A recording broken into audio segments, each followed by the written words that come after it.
Good morning, everyone. It's Miss Roberts, and I'm here for another guidance lesson. Today, we're going to be reading one of my favorite books, Have You Filled Your Bucket? It's written by Tom Rath and Mary Reckmeyer. It's a great book, so make sure you guys are listening and following directions. Have you filled your bucket? How full is your bucket?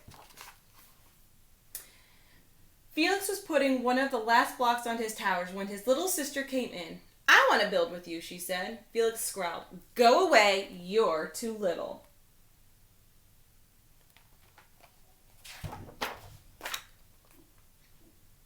"I'm big." "Stay back, you'll knock it over." "I can be very careful."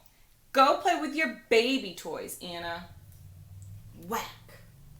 So she was not happy that her brother said that to her.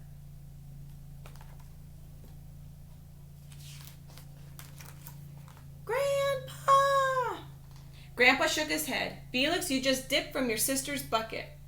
Like everyone else, Anna has an invisible bucket. When it's empty, she feels bad, but when it's full, she feels great. Didn't you ever notice your own bucket?" Invisible bucket? Sometimes Felix couldn't quite tell when his grandfather was joking.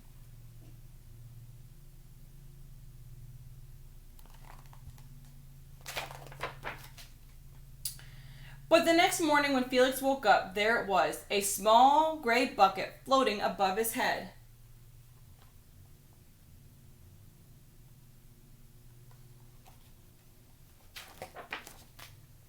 When Felix came down to have breakfast, his mom was in a hurry. "I've got a meeting this morning and it's almost time to go. Anna, sit still." Make sure to see what he's doing over here.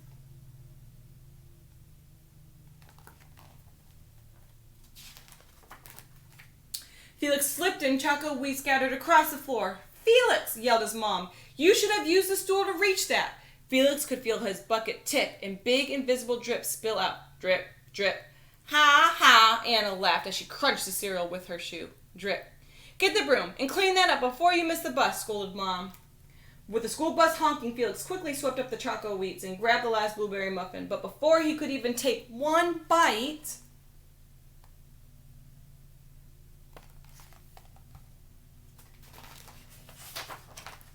Buster jumped up and grabbed the muffin from his hand. Drip. "Hey, look at Felix's new backpack. My baby brother has one just like it." Drip. "Psst, Felix, psst." Drip. "Watch out, shrimp." Drip.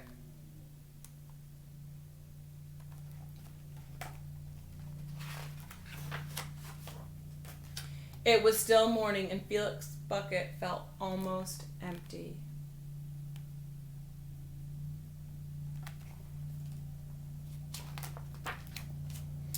As he watched his classmates walk into the classroom, he secretly hoped they would trip and fall. That's what it feels like when you have an empty bucket. So it sounds like he is not feeling good because he has no water left in his bucket.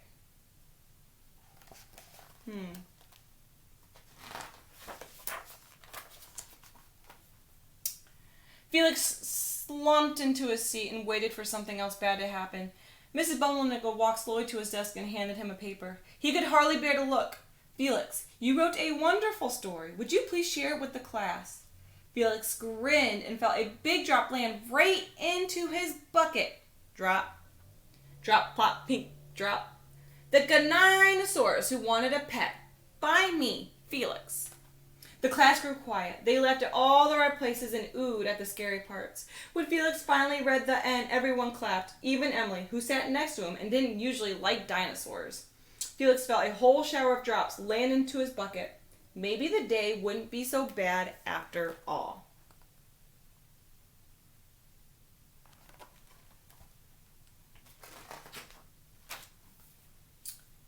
Drop. His mom wrote him a nice note for his lunchbox. "Team captains today are Veronica and Felix." Drop. "Nice cow."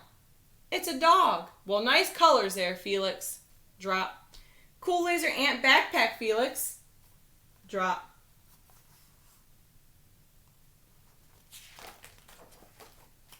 By afternoon, Felix's bucket was nearly full. At recess, when he looked around, Felix suddenly realized that his grandpa was right. Everyone else had a bucket too.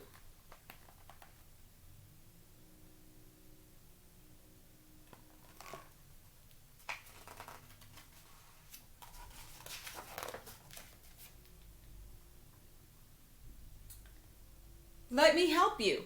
Drop, drop. Someone dropped their papers. Here's your baseball. Catch. Thanks, dude. Drop, drop. Hi, I'm Felix. First day? Yeah, I'm Amir.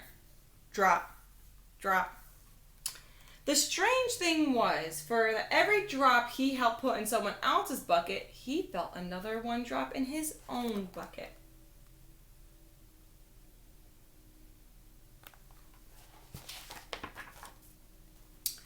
When Felix burst in the door after school, he shouted, "You were right, Grandpa. I do have a bucket, and I understand how it works." Then he saw Anna's torn doll. "Bad dog," he almost scolded.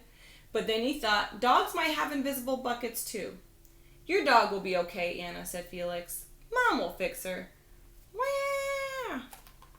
Until then, do you want to help me build the tallest building in the world with my blocks?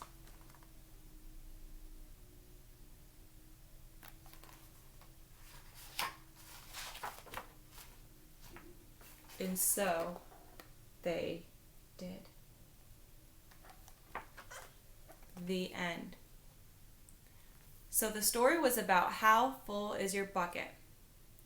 If your bucket is full, so everyone has their invisible bucket, how full is yours today? If it's not very full, meaning you're not having a good day, in order to make it better, make sure that you think positive, which means think happy thoughts and try to do and make good choices. So if you're home and you're kind of having a bad day, giving someone a hug or helping your parents with something or making sure you do all your work and do it the right way. Those kind of things can help fill your bucket. Remember, if you are having drips out of your bucket, meaning you're making bad choices, your bucket's going to be empty. So full bucket means you're making good choices. Empty buckets means you're making bad choices. But the good part about it is you can always fill your bucket by making better choices. Thank you for watching the video. Now make sure you complete your activity.